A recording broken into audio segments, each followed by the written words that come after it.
லிட்ரலா சங்கர் பட கிளைமேக்ஸ் மாதிரி வந்து போயிட்டு இருக்கு நம்ம தமிழ்நாட்டோட அரசியல். ஏன் கேட்டீங்க அப்படின்னா, விஜய் வந்து ஜெயிப்பாரான்னு கேட்டாங்க, ஜெயிச்சிட்டாரு. ஜெயிச்சதுக்கு அப்புறம் இப்ப பதவி ஏற்பாரான்ற அளவுக்கு எல்லாமே வந்து போயிட்டு இருக்கு. ஒரு பக்கம் வந்து விசிகா வந்து அவங்களோட சீட்ஸை வந்து கொடுத்து சப்போர்ட் பண்ணுவாங்களா அப்படின்றது ஒரு டவுட். இன்னொரு பக்கம் வந்து அன்அஃபிஷியலா வந்து டிஎம்கேவும் ஏடிஎம்கேவும் வந்து அலைன்ஸ் வச்சு ஜெயிக்க போறாங்க அப்படின்ற இன்னொரு டாக்கு. ஒரு சைடு பாத்தீங்கன்னா ஆளுநர் வந்து நீங்க எனக்கு ப்ரூஃபா காமிங்க, இத்தனை பேர் வந்து சப்போர்ட் பண்றாங்கன்னு சும்மா வாய் வார்த்தையா சொல்லக்கூடாது அப்படின்ற மாதிரி அவர் ஒரு சைடு கேட்டுட்டு இருக்காரு.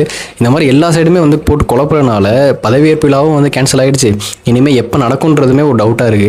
இத்தனை கோடி மக்கள் சேர்ந்து ஒருத்தர வந்து சிஎம் ஆகணும் அப்படின்னு சூஸ் பண்ணிருக்காங்க. என்னதான் வந்து ஃபுல் மெஜாரிட்டி இல்ல அப்படின்னாலுமே 108 சீட் வந்து ஜெயிச்சிருக்காங்க. அது மட்டும் இல்லாம கூட்டணி கட்சிகளுமே வந்து சேர்ந்துருவாங்க. ஆல்மோஸ்ட் ஒரு 5 பேர் வந்து சேர்ந்துட்டாங்க காங்கிரஸ்ல இருந்து. ஸோ இந்த மாதிரி சிச்சுவேஷன்ல ஆளுநர் வந்து விஜய் அவர்களை முதல்வரா வந்து பதவியேற்க கூப்பிடுறதுக்கு என்ன ப்ராப்ளமா இருக்கும்? நீங்க வந்து நிரூபிக்கணும் அப்படின்னு சொல்றாங்களே, இது மாதிரி வந்து இதுக்கு முன்னாடி நடந்ததும் இல்லை நிறைய பேர் வந்து சொல்றாங்க. என்னோட கொஸ்டின் மட்டும் இல்ல, தமிழ்நாட்டில் இருக்கிற நிறைய பேரோட கொஸ்டின் இன்னைக்கு அதுதான். இது வந்து லைக் இந்த பாலிடிக்ஸ்ல வந்து இது வந்து ஒரு இன்டர்வல் பிளாக் மாதிரி வந்து போயிட்டு இருக்கு. ஸ்டே கனெக்டட், பார்ப்போம்.